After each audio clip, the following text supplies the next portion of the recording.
kami dari kelompok 6 akan mempresentasikan hasil dari diskusi kami, yaitu mengenai perusahaan daerah. Akuntansi untuk badan usaha milik daerah atau disingkat dengan BUMD, perlu kita ketahui bahwa perusahaan pemerintah daerah di sini modal perusahaan itu berasal dari kekayaan pemerintah daerah yang dilepaskan dari penguasaan umum yang semula pertanggungjawabannya mulai dari anggaran belanja daerah, kemudian dipisahkan menjadi modal badan usaha milik daerah BUMD dan akan dipertanggungjawabkan kepada pemerintah daerah. Ini untuk rumusan masalah kami yang menjadi fokus kita pembahasan kali ini, yaitu pengertian BUMD, dasar hukumnya, fungsi dan peranan BUMD, ciri-ciri dan tujuan badan usaha milik daerah, kemudian bagaimana BUMD sebagai usaha laba, dan yang terakhir laporan keuangan akuntansi untuk BUMD. Adapun tujuannya yaitu untuk mengetahui pengertian badan usaha milik daerah, untuk mengetahui dasar hukumnya, untuk mengetahui fungsi dan peranannya, untuk mengetahui ciri-cirinya, untuk mengetahui apa badan usaha milik daerah sebagai usaha laba, untuk mengetahui bagaimana laporan keuangan akuntansinya.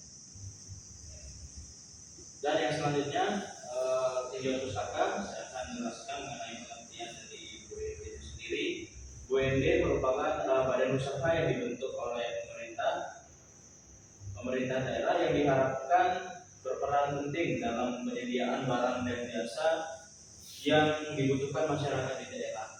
Jadi BUMD ini semestinya menjadi kekuatan ekonomi, karena badan usaha milik daerah atau BUMD ini hadir sebagai penggerak perekonomian juga di daerah, dan ini menjadi instrumen untuk mempercepat pembangunan daerah itu sendiri. Kemudian ada dasar badan hukum BUMD, yaitu sudah dibentuk berdasarkan Undang-Undang Nomor 5 Tahun 1962 tentang perusahaan daerah, yang diperkuat langsung oleh Undang-Undang Nomor 4 Tahun 1974 tentang pokok-pokok pemerintahan daerah. Hingga pada akhirnya keluar Peraturan Perundang-undangan Nomor 54 Tahun 2017 tentang Badan Usaha Milik Daerah, yang didasarkan turun dari Undang-Undang Nomor 23 Tahun 2014 tentang Pemerintahan Daerah atau Lembaran Negara Republik Indonesia tahun 2014 Nomor 244. Tambahan Lembaran Negara Republik Indonesia Nomor 5587 sebagaimana telah beberapa kali diubah terkait dengan Undang-Undang Nomor 9 Tahun 2015 tentang perubahan kedua atas Undang-Undang Nomor 23 Tahun 2014 tentang pemerintahan daerah, atau Lembaran Negara Republik Indonesia Tahun 2015 Nomor 58, tambahan Lembaran Negara Republik Indonesia Nomor 5679. Oke, selanjutnya kita akan bahas mengenai ciri-ciri dari BUMD. Pemerintah, ciri-cirinya yaitu pemerintah memegang hak atas segala kekayaan dan usaha. Kemudian yang kedua, pemerintah berkedudukan sebagai pemegang saham dalam permodalan perusahaan. Kemudian ketiga, pemerintah mewakili wewenang dan kekuasaan dalam menetapkan kebijakan perusahaan. Keempat, menjalani fungsi pengawasan yang dilakukan oleh negara yang berwenang. Kemudian lima, melayani kepentingan masyarakat umum selain mencari keuntungan. Keenam, sebagai stabilisator perekonomian dalam rangka mewujudkan kesejahteraan rakyat. Ketujuh, sebagai sumber pemasukan negara juga dan daerah. Kemudian kedelapan, seluruh atau sebagian besar modalnya itu milik pemerintah daerah dan merupakan kekayaan yang dipisahkan. Kesembilan, modalnya dapat berupa saham atau obligasi bagi perusahaan yang go publik. Kesepuluh, dapat menghimpun dana dari pihak lain, baik berupa bank maupun non-bank. Kemudian yang terakhir yaitu direksi bertanggung bertanggung jawab penuh atas BUMD dan diwakili oleh BUMD di pengadilan. Oke, untuk pembahasan selanjutnya akan dibahas oleh rekan kami. Saya persilakan. Kita akan membacakan tujuan pendirian dari BUMD sendiri. Yang pertama itu ada memberikan manfaat bagi perkembangan perekonomian daerah, memperoleh laba dan atau keuntungan. Kedua, menyelenggarakan kemanfaatan umum beberapa penyediaan barang atau jasa yang bermutu bagi pemenuhan hajat hidup masyarakat sesuai kondisi, karakteristik, dan potensi daerah yang bersangkutan berdasarkan tata kelola perusahaan yang baik. Ketiga, pemenuhan hajat hidup orang banyak. Yang keempat, perintis kegiatan-kegiatan usaha. Yang kelima, memberikan bantuan dan perlindungan pada usaha kecil dan lemah. Yang keenam, melayani kebutuhan masyarakat di daerah tersebut. Dan yang terakhir itu memperoleh keuntungan yang akan digunakan untuk pembangunan di daerahnya. Lanjut, fungsi dan peran BUMD. Fungsinya itu melaksanakan kebijaksanaan pemerintah daerah dalam bidang ekonomi dan pembangunan. Kedua, pemumpukan dana bagi pembiayaan pembangunan. Ketiga, mendorong peran serta masyarakat dalam bidang usaha. Dan yang terakhir, memenuhi barang dan jasa kepentingan masyarakat. Nah, yang terakhir yang saya akan bacakan ini BUMD sebagai pusat laba. BUMD badan usaha milik daerah atau bisa disebut BUMD didirikan pemerintah daerah sebagai pusat laba. Artinya BUMD atau perusahaan daerah merupakan unit organisasi dalam tumbuh pemerintah daerah yang didirikan untuk menghasilkan pendapatan bagi pemerintah daerah yang mendirikan.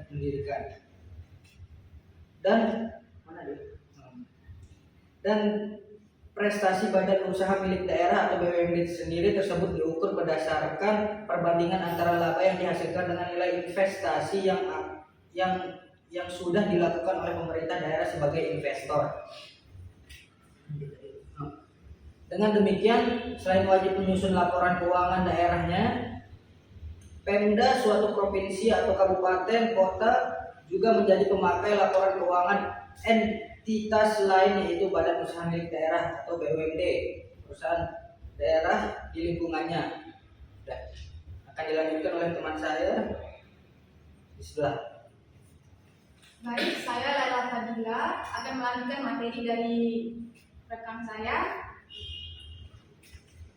Baik, lanjut perusahaan badan usaha milik negara.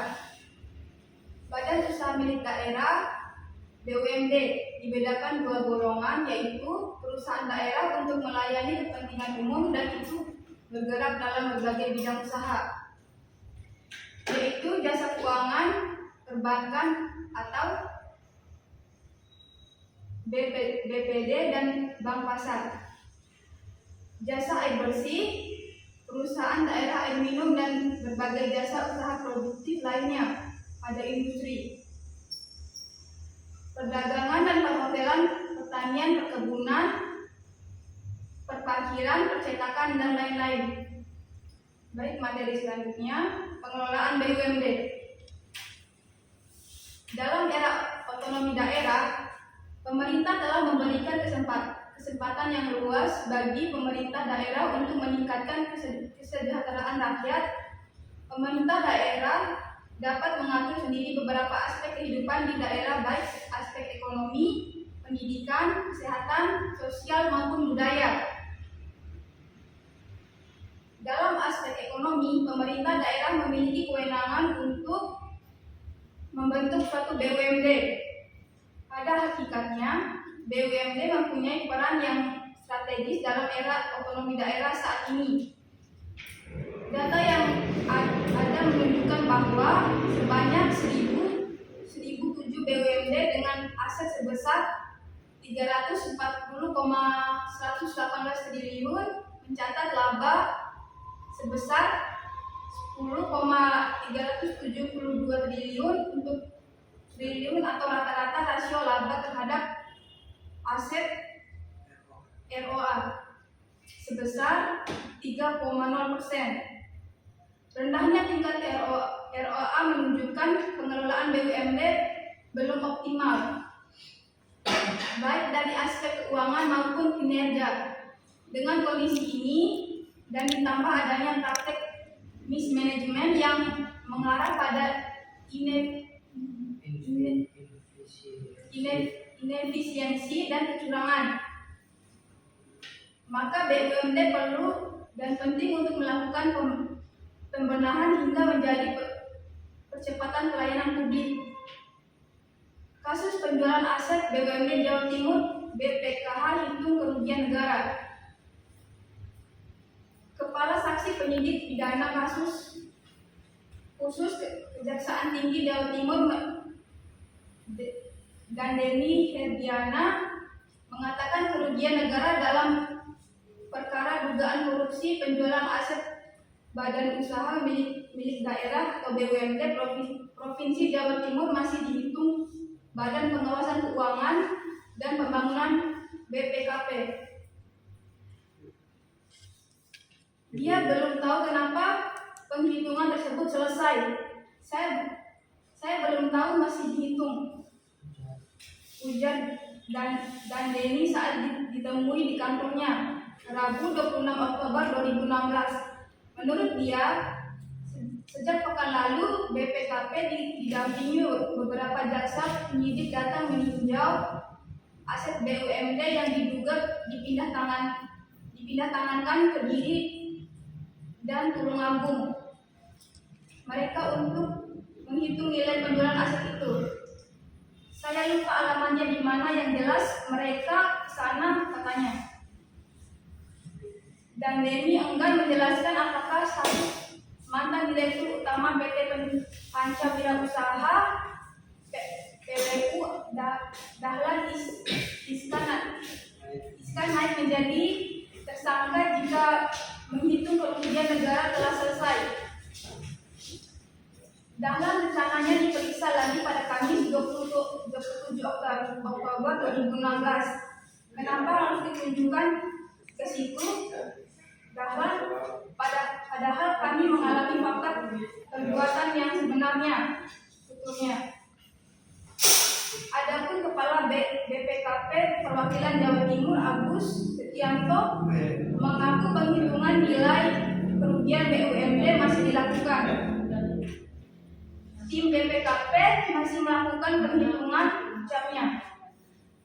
Ditanya tentang detail penghitungannya, Agus menolak menjelaskan. Menurut dia, proses penghitungan masih berjalan, tim masih bekerja, tentunya.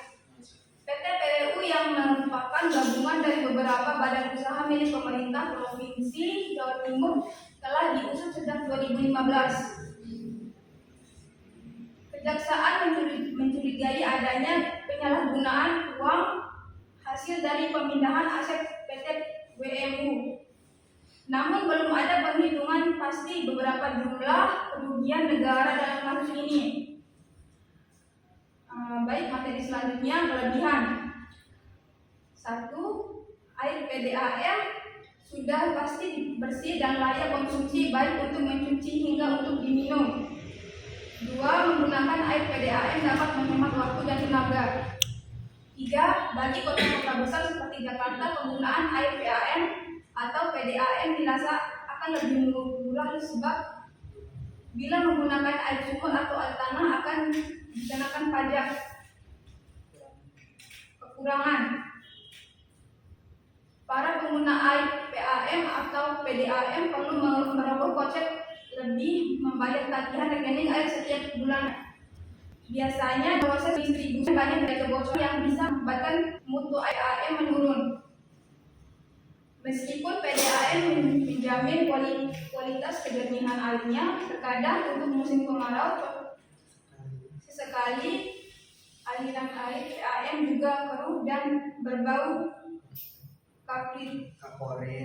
Sekian dari pemaparan yang disampaikan, semoga bermanfaat untuk teman-teman semua. Jadi kesimpulannya adalah badan usaha milik negara itu merupakan badan usaha yang dibentuk oleh pemerintah daerah yang diharapkan dapat berperan penting dalam penyediaan barang dan jasa yang dibutuhkan oleh masyarakat di daerah tersebut.